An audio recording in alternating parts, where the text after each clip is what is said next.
আসসালামু আলাইকুম। আজকের এই রেকর্ড ক্লাসে আমরা আলোচনা করব মনোপলি অ্যান্ড অ্যান্টিট্রাস্ট পলিসি নিয়ে। Economics student society of Bangladesh ESSB কর্তৃক study improvement and course work programme এর আওতায় আমরা মাইক্রো ইকোনমিক্সের বিভিন্ন টপিক নিয়ে আলোচনা করে আসছি। তারই ধারাবাহিকতায় আজকের এই টপিক নিয়ে আলোচনা। তো যারা আমাদের ধারাবাহিক রেকর্ড ক্লাসগুলো দেখে আসছেন, আশা করি আজকের এই ক্লাস থেকেও আপনারা বিভিন্ন বিষয় সম্পর্কে জানতে পারবেন। মাইক্রো ইকোনমিক্সের বিভিন্ন টার্মিনোলজি এবং বিভিন্ন ফ্যাক্ট ফেনোমেনা নিয়ে আমরা আলোচনা করব। সাথে সাথে কিছু উদাহরণ থাকবে, কিছু গ্রাফ এক্সপ্লেনেশন থাকবে, যাতে করে খুব সহজে আপনারা বুঝতে পারেন। যদি আপনাদের টপিক রিলেটেড কোনো প্রশ্ন থাকে সেটি অবশ্যই কমেন্ট বক্সে জানিয়ে রাখবেন। তো শুরু করা যাক। Monopoly and antitrust policy. আমরা এখানে ছবিতে যেটি দেখতে পাচ্ছি এটি মূলত oligopoly versus competitors in the market প্লেসের একটি উদাহরণ।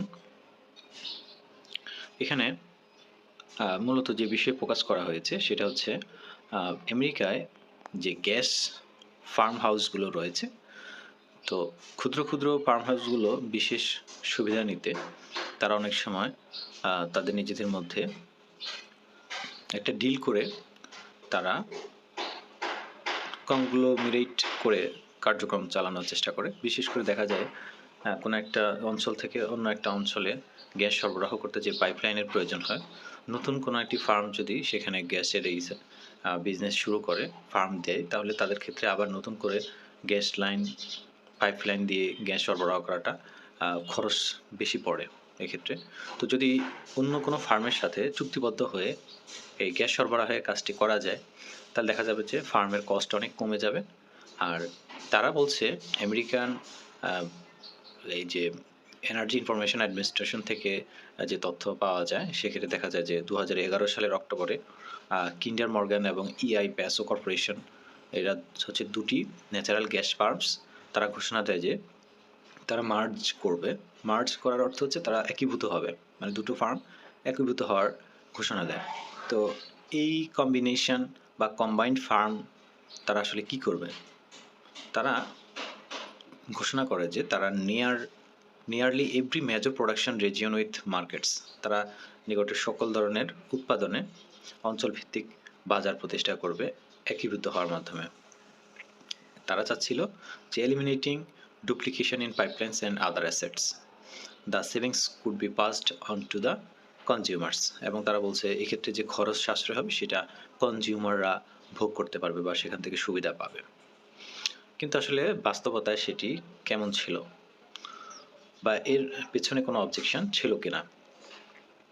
তো এখানে মূলত যেটি আলোচনা করা হয়েছে বা বোঝানো হয়েছে, যে মানে একটা আমাদের মধ্যে যে একটা প্রশ্ন তৈরি হয় এক্ষেত্রে, যদি এভাবে দুটি ফার্ম তারা যদি মার্জ করে, এক্ষেত্রে তাদের যে কস্ট সেভিং হয়, এই কস্ট সেভিংসটা কি কনজিউমারের কাছে যাবে, বা কনজিউমারকে কি তারা এই সেভিংকৃত কস্ট তারা পাস করবে, নাকি বরং তারা মার্জ করার মাধ্যমে একটা স্ট্রং অলিগোপলি পজিশন তৈরি করবে মার্কেট প্লেসে? এই বিষয়টা হচ্ছে গিয়ে জানার। আমি যদি খুব সহজভাবে বলি তাহলে হচ্ছে একটা দুটো কোম্পানি মার্জ হয়ে যখন একটা বৃহৎ কোম্পানি গঠন করবে, তখন এই বৃহৎ কোম্পানি গঠনে তারা যে সুবিধা পাবে, এই সুবিধার বিনিময়ে তাদের যে খরচ কমবে, এই খরচ কমার কারণে তাদের যে পণ্য বা সেবা, সেই পণ্য বা সেবায় প্রাইস লিসিং হবে কিনা, অর্থাৎ কনজিউমার বা ভোক্তা কম মূল্যে সেই পণ্য বা সেবা ভোগ করতে পারবে কিনা, এটি হচ্ছে আসলে মৌলিক প্রশ্ন। তো এখানে বলা হচ্ছে যে এই মৌলিক প্রশ্নটাকে উত্থাপন করা হয়েছে এভাবে যে that brings us to the central questions this chapter poses. What would be the balance be between corporate size and a larger number of competitors in a marketplace, and what role should the government play in this balancing act? অর্থাৎ balance করার জন্য এই যে corporate size এবং বিভিন্ন কম্পিটিটরের মধ্যে যে মাধ্যমে যে একটা মার্কেট প্লেস তৈরি হয়, এই মার্কেট প্লেসে কর্পোরেট যে সাইজ বা পরস্পরের যে কর্পোরেট সাইজ, তাদের মধ্যে কিভাবে সরকার ব্যালেন্স করতে পারে। এক্ষেত্রে সরকারি বিভিন্ন নিয়মকানুনকে আসলে ব্যালেন্স করা সম্ভব হয় নিয়মকানুনের মাধ্যমে। এটি হচ্ছে এখানকার আজকের এই যে আমরা যে চ্যাপ্টার পড়ব, monopoly and antitrust policy. Monopoly যখন বিরাজমান থাকে, মনোপলি বিরাজমান থাকলে সেখানে অ্যান্টিট্রাস্ট পলিসি তৈরি হয় কিনা, এটি বিবেচ্য বিষয়। তো আজকের এই চ্যাপ্টারে আমরা corporate mergers regulating anti competitive behaviour, regulating natural monopolies, the great deregulation experiment, এই টপিকগুলো নিয়ে আলোচনা করব। তো আপনারা জানেন আমরা মূলত এপি প্রিন্সিপালস অফ মাইক্রোইকোনমিক্স বই থেকে আমাদের টপিকগুলো নিয়ে আমরা আলোচনা করছি, এবং আমরা বিশেষ করে এখানে স্টাডি কোলাবোরেশন করছি। অনেকটা গ্রুপ স্টাডির মতো আমরা একটা পাঠ চক্রের মাধ্যমে এই স্টাডি ইমপ্রুভমেন্ট প্রোগ্রাম বা কোর্স ওয়ার্কটা এগিয়ে নেওয়ার জন্য চেষ্টা করছি। যদিও বিভিন্ন সীমাবদ্ধতা থাকার কারণে আমরা সবাইকে এই পাঠে অংশগ্রহণ করে আলোচনার জন্য সুযোগ করে দিতে পারছি না, অনলাইন প্রোগ্রাম হওয়ার কারণে এবং বিভিন্ন সময় নেটওয়ার্ক সমস্যার কারণে, বিদ্যুৎ বিভ্রাটের কারণে সেটি সম্ভব হয় না। তো আসা যাক আমরা কর্পোরেট মার্জার্স এইটা নিয়ে একটু ডিফাইন করি। কর্পোরেট মার্জার্স আসলে কি? A corporate merger occurs when two formerly separate firms combine to become a single firm. আসলে কর্পোরেট মার্জার বলতে বোঝানো হয় যখন দুটো আলাদা ফার্ম একীভূত হয়ে একটা সিঙ্গেল ফার্ম গঠন করে, তখন তাকে বলা হয় corporate মার্জার। When one firm purchases another, it is called an acquisition. কিন্তু আমরা জানি একটা ফার্ম যখন অন্য একটা ফার্মকে অধিগ্রহণ করে, পারচেজ করে, তখন সেটাকে বলা হয় অ্যাকুইজিশন। আর an acquisition may not look just like a merger, কিন্তু অ্যাকুইজিশনটা আসলে মার্জারের মতো না। Since the newly purchased firm may continue to operate under its former company name. এক্ষেত্রে দেখা যায় যে নতুন পারচেজকৃত যে কোম্পানিটা, ফার্মটা কম্বাইন হয়, সে কিন্তু কন্টিনিউ করে তার সে পূর্বের ফর্মার কোম্পানি নামে সে পরিচিত হতে থাকে। তাহলে মার্জার্স ক্যান অলসো বি লেটারাল।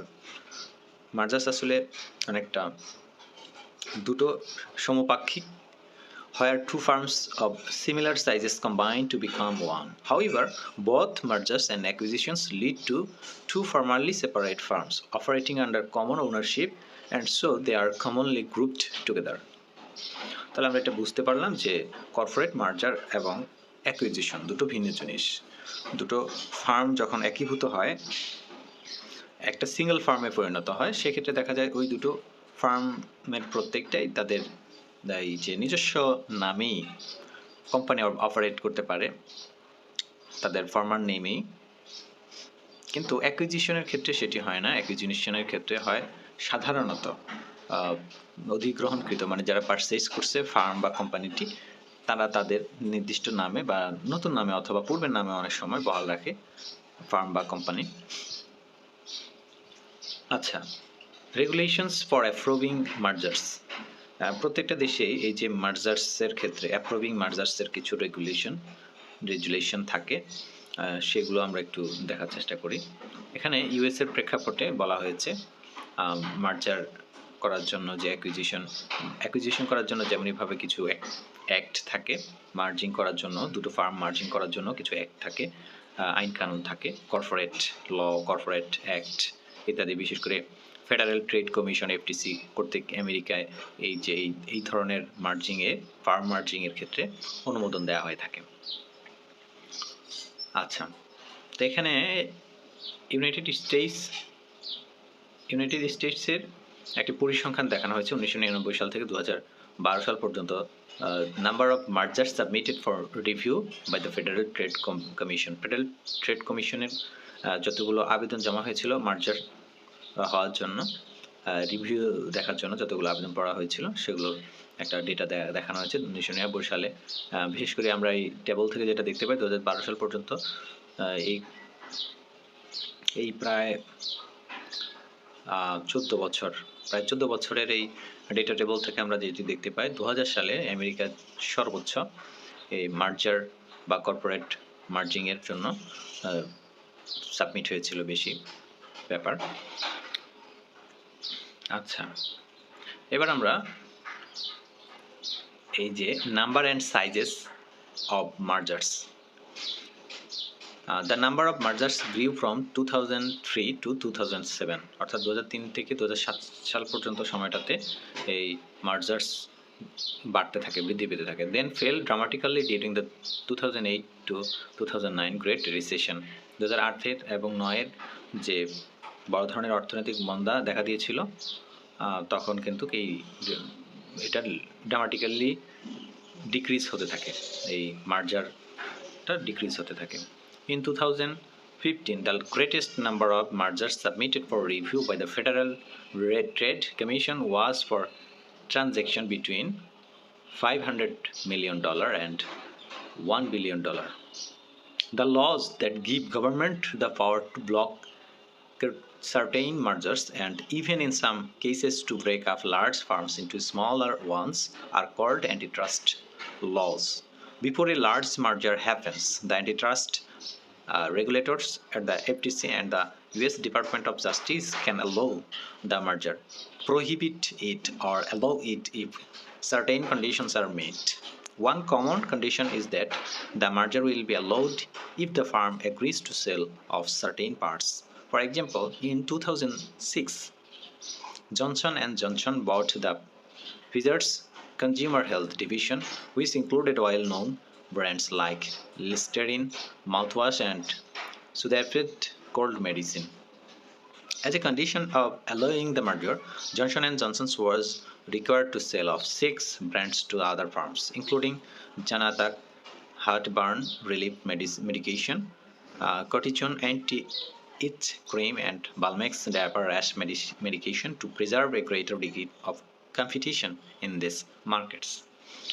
এখন এখানে যেটি বলা হচ্ছে যে কখনো কখনো দেখা যায় যে একটা বৃহৎ ফার্ম অর্থাৎ লার্জ ফার্মগুলোকে স্মলার ওয়ান্সে তৈরি করা হয়, যেটাকে আসলে মূলত বলা হয় antitrust lodge.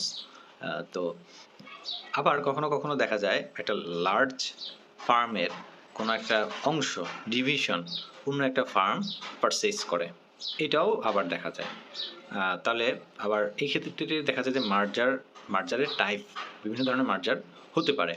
The US government approves most proposed mergers in a market-oriented economy. Firms have the freedom to make their own choice. Private firms generally have the freedom to, বিশেষ করে ইউএস গভর্নমেন্ট থেকে প্রাইভেট ফার্মগুলোর জন্য যে ধরনের স্বাধীনতা দিয়ে থাকে, যেমন প্রাইভেট ফার্মগুলো এক্সপান্ড অর রিডিউস প্রোডাকশন, তারা প্রোডাকশন রিডিউস করতে পারে অথবা এক্সপান্ড করতে পারে তাদের ইচ্ছে মতো। Set the price they choose, তার যে কোনো দাম তারা পছন্দ করতে পারে। Often new factories or sales facilities or close them, তারা যে কোনো ধরনের ফ্যাক্টরি, নতুন নতুন ফ্যাক্টরি তৈরি করতে পারে, আবার তাদের সেলস ফ্যাসিলিটিস বাড়াতে পারে অথবা কমাতে পারে এবং সেগুলোকে আবার বন্ধ করে দেওয়ার স্বাধীনতা রাখে। হায়ার ওয়ার্কার্স অর টু লে দেম অফ, তারা কখনো ওয়ার্কার হায়ার করে আবার কখনো তাদেরকে লে দেম অফ করে দেয়। Start selling new products or stop selling existing ones, তাহলে কখনো কখনো তারা নতুন কোনো প্রোডাক্ট বিক্রি শুরু করে, আবার কখনো সেটা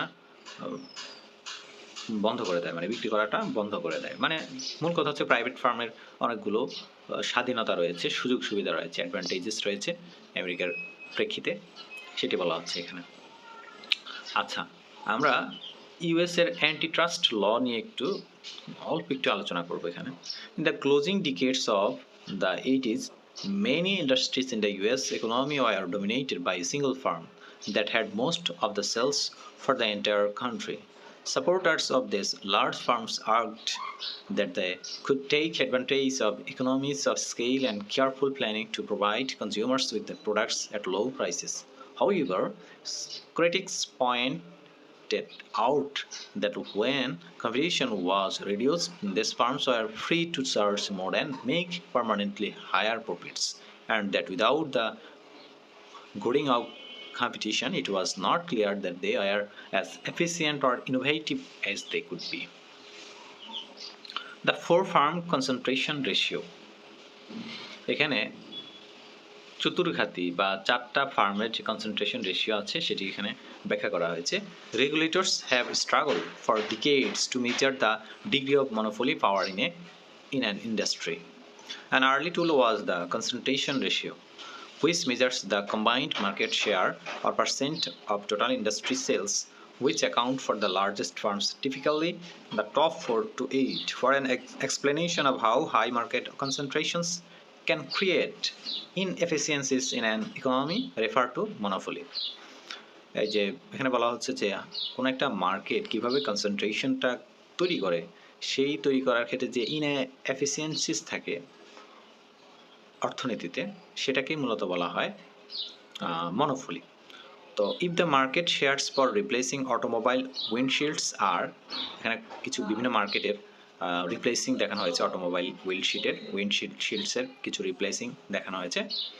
যেমন smooth as glass repair company 60% of the market তারা করছে, রিপ্লেসিং করছে অটোমোবাইল দিয়ে। If the market shares for replacing automobile windshields are, যেমন the auto glass doctor company 10% of the মার্কেটে তারা এই যে রিপ্লেসিং করছে অটোমোবাইল উইন্ডশিল্ডস দিয়ে। এই your car shield company 8% of the মার্কেটে তারা রিপ্লেসিং করেছে অটোমোবাইল উইন্ডশিল্ডস দিয়ে। আচ্ছা, তাহলে যেটি এখানে বলা হচ্ছে যে calculating concentration ratios from market shares, তাহলে এই যে বিভিন্ন ধরনের মার্কেট শেয়ারের তারা যতটুকু রিপ্লেসিং করেছে সেখান থেকে চারটা ফার্মের কনসেন্ট্রেশন রেশিও বের করা যায় যোগ করার মাধ্যমে। দ্য হার্টফিন্ডাল হার্শম্যান ইন্ডেক্স, আমাদের এটি প্রয়োজন না, এটি নিয়ে আমরা আলোচনা এখানে করব না। আমরা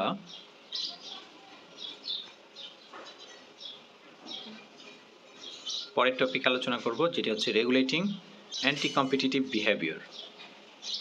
অ্যান্টি কম্পিটিটিভ বিহেভিয়ার, আসলে কম্পিটিটিভ বিহেভিয়ার মার্কেটে থাকলে আমরা সেটি তো বুঝতে পারি। তা অ্যান্টি কম্পিটিটিভ,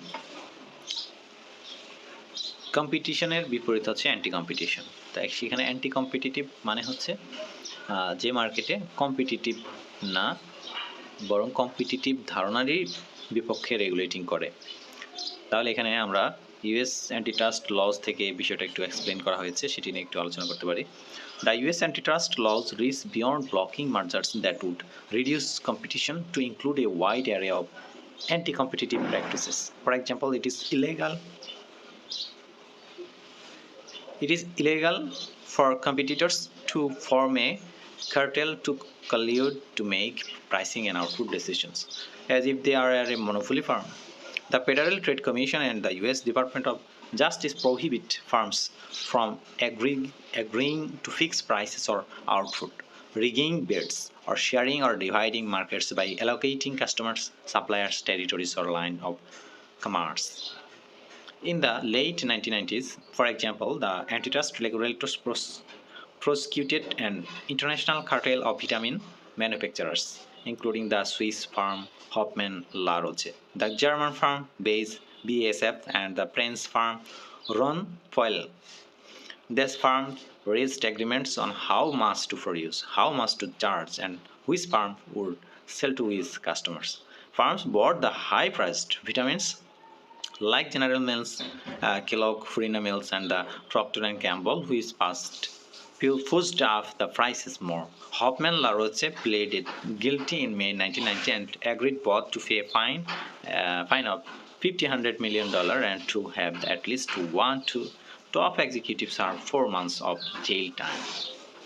এটি ছিল আসলে রেগুলেটিং অ্যান্টি কম্পিটিটিভ বিহেভিয়ারের একটি ইউএস এক্সাম্পল। তাহলে এক্ষেত্রে দেখা যায় যে বিভিন্ন ধরনের রেস্ট্রিকটিভ প্র্যাকটিসেস দেখা যায়। এই যে অ্যান্টিট্রাস্ট লজ ইউজের যে বিভিন্ন রেস্ট্রিকটিভ প্র্যাকটিস দেখা যায় আমেরিকান ফার্মগুলোতে, সেটি এখানে এক্সপ্লেইন করা হয়েছে।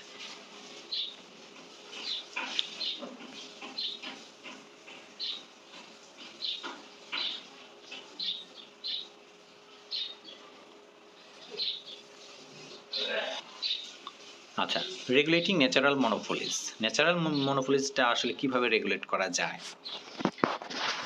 এই বিষয়ে আমরা মূলত আমাদের আউটকামস হবে এই টপিক থেকে, যে কিভাবে ইভ্যালুয়েট করতে হয় appropriate competition policy for a natural monopoly. Then we'll be able to know, interpret a graph of regulatory choices and contrast cost plus and price cap regulations. এই বিষয়গুলো আমরা এখান থেকে জানতে পারবো। তো most true monopolies today in the US are regulated। বলা হচ্ছে যে ইউএস এর অধিকাংশ মনোপলিগুলোই মূলত আইন দ্বারা স্বীকৃত, রেগুলেটেড ন্যাচারাল মনোপলিস, যেটাকে বলা হচ্ছে natural মনোপলিস।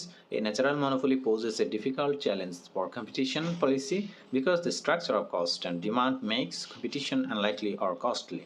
A natural monopoly arises when average costs are declining over the range of production that satisfies market demand. This typically happens when fixed costs are large relative to variable cost. As a result, one firm is able to supply the total quantity demand in the market at lower cost than two or more firms. So splitting of the natural monopoly would raise the average cost of production and force customers to pay more. যেমন এক্ষেত্রে উদাহরণ দেওয়া হচ্ছে public utilities. The companies have that traditionally provided water and electric services across most of the United States are leading example of natural monopoly. It would make little sense to argue that a local water company should be divided into several competing companies, as with its own separate set of pipes and water supplies, installing 4 or 5 identical sets of pipes under a city, one for each water company, so that the each household could choose its own water provider, would be terribly costly. The same argument applies to the idea of having many competing companies for delivering electricity to homes, as with its own set of wires. Before the advent of wireless phones, the argument also applied to the idea of many different phone companies, as with its own set of phone wires running through the neighborhood. তো বাংলাদেশের প্রেক্ষিতেও কিন্তু আমরা এই যে natural মনোপলিটা দেখে থাকি। যেমন আমরা যদি বলি যে বিদ্যুৎ সাপ্লাই, ইলেকট্রিসিটি সাপ্লাইয়ের ক্ষেত্রে দেখা যায় যে একটা বাংলাদেশে 2-3টি বিদ্যুৎ সাপ্লাইয়ের সংস্থা সমিতি রয়েছে, যারা হচ্ছে গিয়ে বিভিন্ন অঞ্চলে পুরো বাংলাদেশে তারা বিদ্যুৎ সরবরাহ করছে। তো এটি যদি হতো এমন, এখানে যদি আপনি কম্পিটিটিভ মার্কেট তৈরি করতে যান, সেক্ষেত্রে দেখা যাবে যে কস্ট অনেক বেড়ে যাবে। অর্থাৎ বিদ্যুতের লাইন, ইলেকট্রিক ওয়্যার লাইন দিতে দেখা যাবে আপনার বাসার আশেপাশে অনেকগুলো কোম্পানি তাদের লাইন দিয়ে গেছে। আপনি সেখান থেকে চুজ করে যে কোনো একটা কোম্পানির সেবা নিতে পারেন, বিদ্যুৎ সরবরাহ করতে পারেন, কিন্তু সেটা তো অনেক কস্টলি হবে। তাই সরকার সেটাকে রেগুলেট করছে এবং সেটাকে 2-3টা কোম্পানি বা সংস্থার মাধ্যমে পুরো দেশে বিদ্যুৎ সরবরাহ করছে। আবার আমরা সেটা ওয়াটার সাপ্লাইয়ের ক্ষেত্রে বলতে পারি। বাংলাদেশে শহরাঞ্চলে ওয়াসা পানি যে বিদ্যুতের মতো পানি সরবরাহ করছে, বিশুদ্ধ পানি সরবরাহ করছে। তো এখানে যদি আপনার বাড়ির আশেপাশে যদি অনেকগুলো ওই যে পানি সাপ্লাই ফার্ম থাকতো বা কোম্পানি থাকতো, তখন তাদের মধ্যে থেকে আপনি যে কোনো একটা চুজ করতে পারতেন, কিন্তু সেটা তখন কম্পিটিটিভ মার্কেট হতো। বাট এই ক্ষেত্রে এটি সম্ভব নয়, কারণ আপনার বাড়ি পর্যন্ত পানির লাইন পৌঁছানোর একাধিক ফার্ম বা কোম্পানির যদি লাইন এখানে সরবরাহ করে বা পাইপলাইন ক্রিয়েট করে, তাহলে দেখা যাবে এটি অনেক বেশি ব্যয়বহুল এবং শুধু ব্যয়বহুল না, এটা আমাদের সামাজিক জীবনের জন্য অসুবিধা সৃষ্টি করবে। তো এই যে ডিসঅ্যাডভান্টেজের কারণে মূলত এইসব ক্ষেত্রে ন্যাচারাল মনোপলি তৈরি হয়। এই ন্যাচারাল মনোপলি আসলে রেগুলেটিং করা হয়, অর্থাৎ এটা রেগুলেটেড ন্যাচারাল মনোপলি। ওকে, আজকের আমরা আমাদের যে টপিকগুলো আমরা আলোচনা করেছি সেগুলো সবাই ভালোভাবে পড়াশোনা করার জন্য চেষ্টা করব, এবং অবশ্যই আমরা আমাদের বই থেকে principles of micro economics AP, এই বইটা থেকে আমরা এই টপিকটা নিয়ে আরও বেশি ধারণা অর্জন করার চেষ্টা করব। এখানে আমরা সবগুলো টপিক আলোচনা করা আমাদের সম্ভব না এবং সবার মনোযোগও থাকবে না। তো আজকে এই পর্যন্তই। আপনারা অন্যান্য যে আরও সাব টপিকগুলো রয়ে গেছে সেগুলোর উপরে আপনারা স্টাডি করবেন, আশা করি বুঝতে পারবেন। বুঝতে না পারলে কোনো একটা টপিক নিয়ে জটিলতার সৃষ্টি হলে সেটি কমেন্ট বক্সে জানাবেন, আমরা সেটি নিয়ে পরবর্তীতে আলোচনার চেষ্টা করব। ধন্যবাদ সবাইকে, ভালো থাকবেন, ফি আমানিল্লাহ।